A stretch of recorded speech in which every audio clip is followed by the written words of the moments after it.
Righto, back on with the action. Fans Pulse Lap 3 coming right up.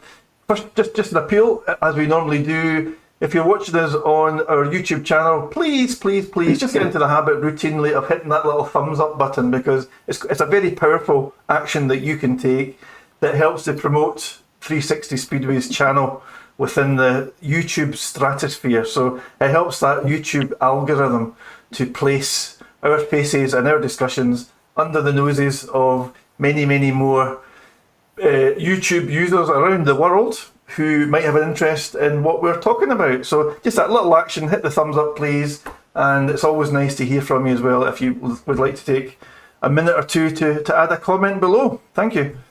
Right, Fans Pulse Lap 3 is voted for by you. So in fact, just before guys, we talk about that, I did want to just pause and just for a few moments and acknowledge the extremely sad events at Perry Barr Stadium in Birmingham on Monday night. The final Speedway meeting to be staged at that famous old venue.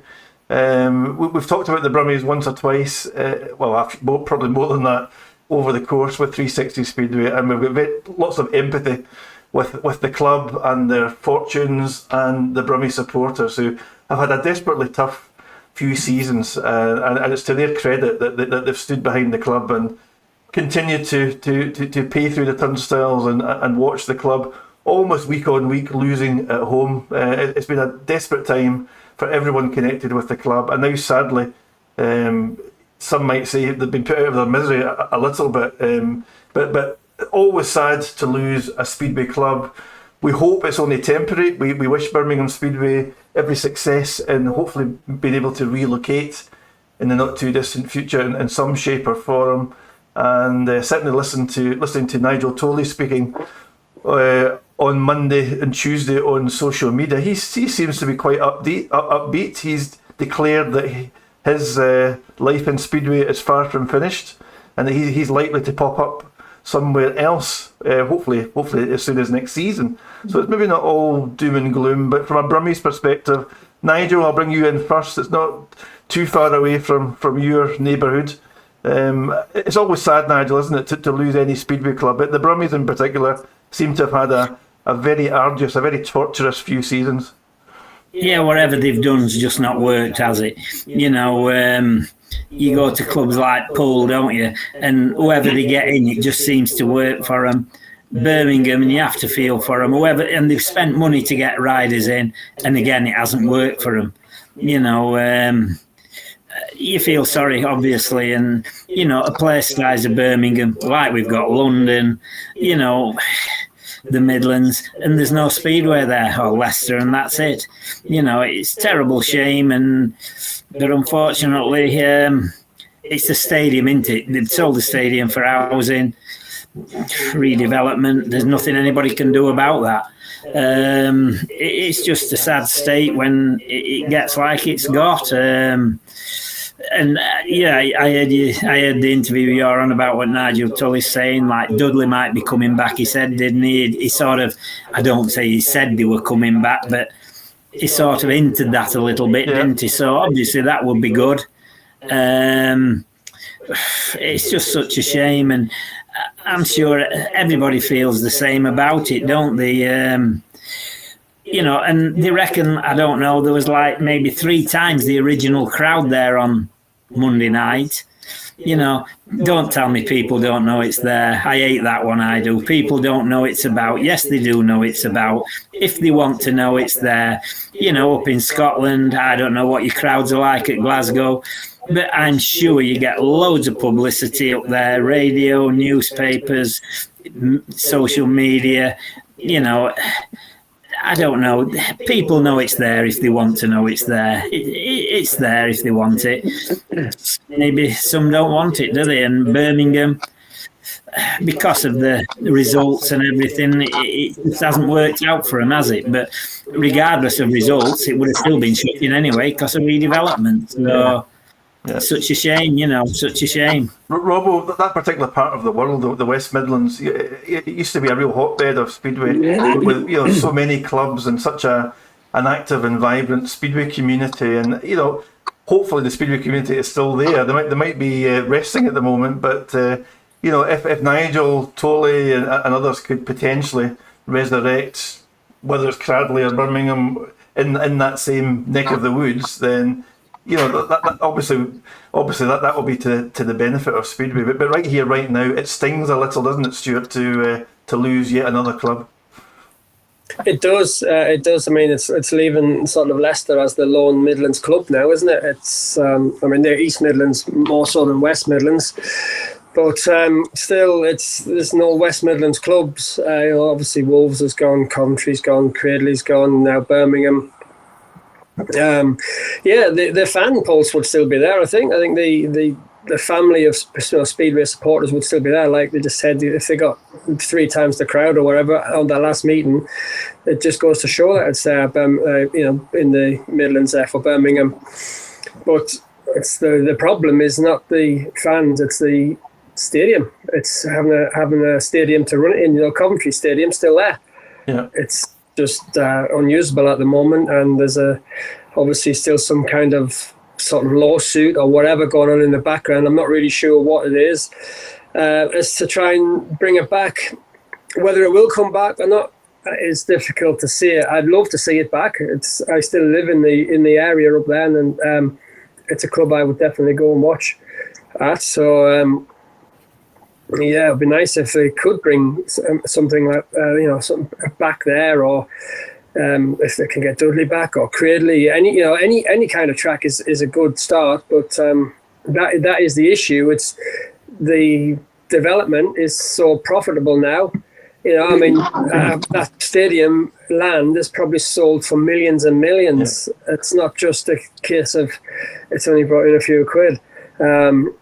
And to bring that kind of money in from Speedway just wouldn't happen. So that's whoever owned the stadium has looked at their own bank balance and thought it needed to top it up a bit, I guess. Yeah.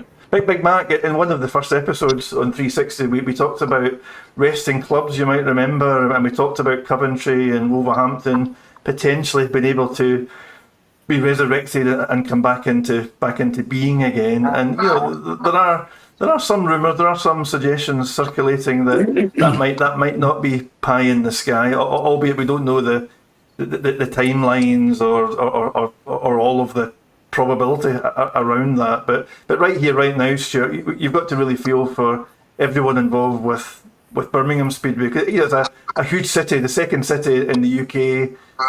It's got a long tradition in Speedway. Hans Nielsen plied his trade there back in the day, once upon a time, along with many notable riders over the decades, and it's just such a tragic story, really, Stuart, isn't it? Once again, Speedway's been a victim of circumstance and so-called progression. It's sad, Derek. You know, a couple of years ago, I went to the last ever match at Monmore Green, with Wolverhampton obviously shut the doors, and you know, that night was so emotional. I wasn't at Birmingham. I watched some of it on the television, and do you know what? It's like Nigel says. You know, there was 3 times the crowd there. Well, where have you been? Why are you not supporting the club? You know, and I know we talk about stadiums having issues with people selling the ground, but you know, if the fan base was more prominent, and you know, it might be a different outlook. It really would. But sad because, like I say, Cradley, Wolverhampton, you know, Coventry. I keep seeing things online about Coventry possibly coming back again, and you know, it's sad for Speedway. You know, one of the centre green presenters that was at Wolverhampton, famous as well, no Porky. He was doing it at Birmingham, and you know, I was messaged. Well, I watched some of his Facebook posts, and you know, he's a broken man again. Another club gone, and you know, it's just sad. It's sad for Speedway, and for British Speedway, we just. A wee bit of a scare. We're just losing too many clubs at the moment. We really are. And unfortunately, you know, money is talking at the moment, and it's overpowering sports, and it's overpowering, you know, Speedway, because if somebody wants to make £4 or £5 million at a stadium, fine, but you're killing a sport, you know, and it's just another one gone, and it's sad. It is sad. Yeah, absolutely. So Brummies fans, we do feel for you. Keep the faith, remain positive. None of us know quite what lies ahead, but remain optimistic and absolutely remain connected with the sport that you love. So whether you, if you can't go along to a meeting because of travel or whatever, at least stay the course with 360 Speedway. Contribute to our discussion agenda. Share your comments, share your views with us, and very much remain connected to all things Speedway. Okay, Fans Pulse Lap 1, let's move on. Probably a controversial discussion topic, but we've done a few already, and I'm sure we'll do many more over the coming weeks and months. This is something that I think is worthy of being brought out and aired and discussed. Speedway, not only in the UK, is often criticised by supporters for being full of self-interest. Club owners, promoters essentially mark their own homework in the way that Speedway is set up and administered. And promoters and club owners are often the same ones who find a way to circumnavigate various rules, etc., that they have agreed to bring into Speedway. There's always ways to bend rules and outsmart the rule book. So the subject matter that we're going to discuss is self-interest within Speedway an inevitability? Will it always be there, or is there anything that we can do about it? It's probably Speedway's biggest dilemma. Stuart Robson, let me bring you in on this first of all, if I can press the right buttons. Stuart, I mean, just a kind of top of mind comment or view from you, Stuart. You know, it's the way it's always been, right? Speedway marks its own homework. Speedway makes up its own rules. Speedway circumnavigates and breaks its own rules. Yada yada, and on it goes. And we never quite break away from Speedway clubs being accused of or trying to maximise self-interest. Well, that's what it's all about, isn't it? You look after your club. It's you know, the prime example is Poole. They've been extremely good over the last probably 20 years or so at interpreting the rules to suit them, and it's worked. And why not? You know, they didn't break the rules, they didn't do anything wrong. It's just they figured it out first, and they got their club to the top of the league before using the rules to their advantage, and that's really what it's about, I guess, isn't it? It's you're in it to win it. You're not in it to go out and lose. So, what more can you say to that? I know, but I guess again, you know, we talked earlier on about Speedway borrowing things from other sports. So I'm no expert in the structure, the governing body structure of other sports, but I'm looking at football, for example. So yes, football clubs are represented at different committees and different forums, but ultimately, I'm not so sure that they have too many direct says in how the sport is administered. If that makes in the same way that Speedway clubs have, it's a much shorter, a much more direct line of power, if that makes sense. Oh yeah, I get what you're saying there. It's definitely an issue. The fact that the clubs that participate in the sport also run the sport and make the rules up as they go along. Of course, that is definitely an issue. There needs to be ideally independent party running it who don't have actual interests in any one particular club. That it's been an issue for quite some time, hasn't it? Nigel, you've not been overly controversial tonight, so I'm going to give you the chance, Nigel. So, I've got my fingers crossed as I say this. So Nigel, listen, you know, Speedway's model is these days the BSPL is a limited company and it has member clubs. So it's basically a limited company that owns and manages Speedway, and there's franchise businesses that kind of sign up to be part of it, and that I think means or lends itself to self-interest being right through the DNA of Speedway. So the rule book, decisions, adjudications on things, you know, even whether riders can or can't be signed to different clubs.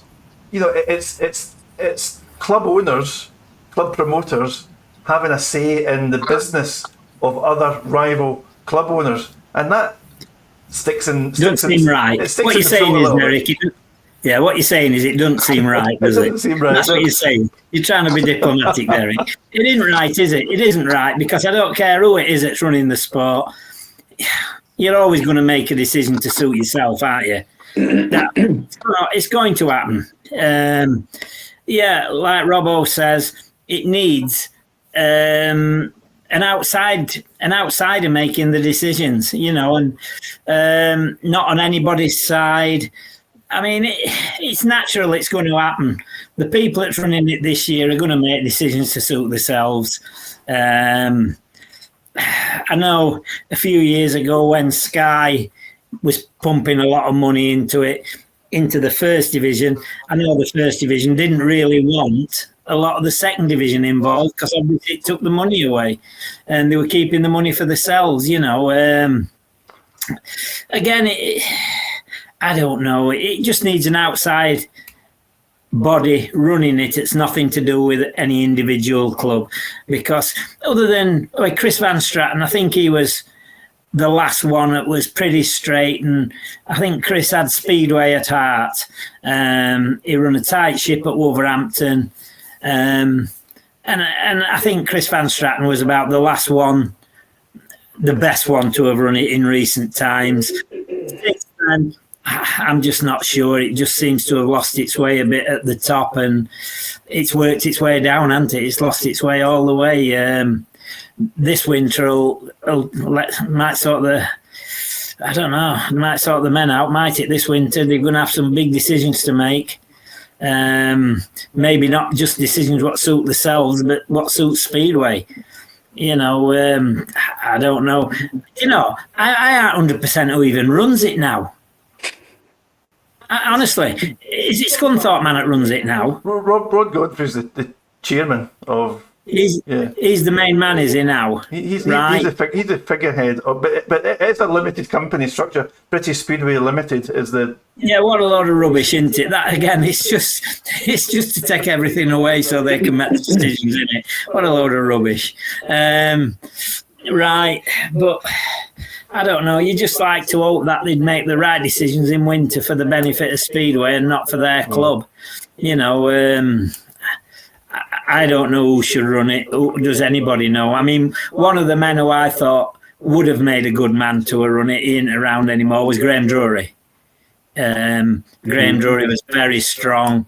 And if Graham Drury said it's no, well, it would have been no. It wouldn't have been maybe yes, maybe no. It would have been no. Okay. And that's what they need, a man strong. And I thought Graham Drury a few years ago would have been the man to have run it. But, you know, it never happened. And I don't think they want somebody like that running it. They want to run their own ship. They don't want anybody from outside coming in. Stuart McDonald, though, just to bring you in on this. So, in fairness, though, Stuart, right? Because the same club owners and promoters that we've been talking about, they are the ones that have the financial stakes in each of their respective clubs, right? So they're investing their money. They're running the Speedway as a business. They want it to be profitable. They want it to be successful.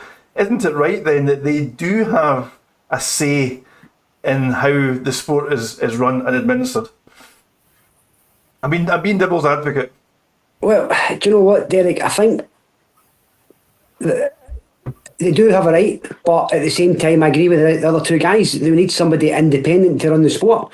You know, every promoter is going to be selfish towards their own club. You know, you can imagine, I don't know, say Alec Harkis in charge of the BSPA, which he was, and it's a Glasgow-Edinburgh final, and there's a bit of issue with riders and rules and regulations. You know, that's, you can't have him making decisions on that final. 100%. You can't. 100%. And, yeah.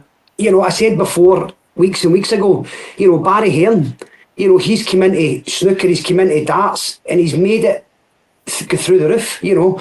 And having independent people running the sport that don't have, I want that rule changing because that's going to benefit me in the final. I want that rule changing. I can get that rider in. Oh, do you know what? I'm going to bring this rider in from, you know, it's wrong. I don't think that any club promoter should be, well, I wouldn't say any club promoter, but collectively, if they've all got input, fine. But having somebody impartial, it needs to be, you know, you see it in every sport when you've got somebody that's got a connection with some club.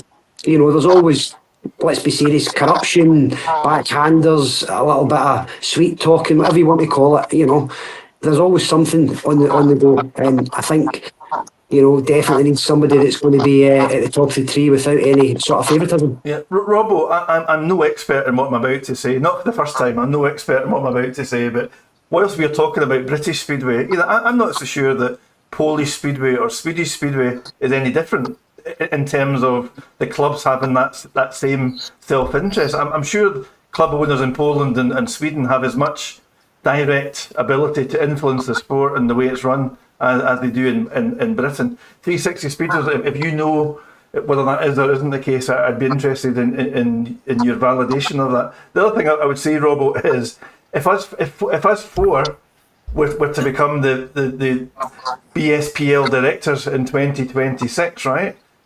We would be accused of having certain bias in favour of certain clubs. So I would be accused of supporting Glasgow. So would Stuart. Robbo, you'd be accused of supporting all the clubs that you've ever ridden for. Nigel, you know what I mean? So unless we get some absolutely neutral, independent body, and that could be a consortium. It doesn't have to be one person. Unless we ever get to that stage, then anyone else who's running the sport is always going to be accused of having some form of bias, Robert.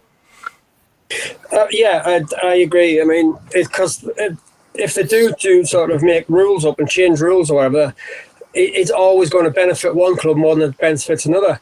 So they're always going to say, well, you're being biased towards them and really against the other club. So, you know, you're never going to win with everybody, but it's definitely, I think, would be a good thing, you know, if that person in charge or that people in charge don't have any ties whatsoever to any particular club, then you can at least say, look, well, we're not doing it for that reason. We're doing it for the sport. We're not doing it to benefit any one particular club.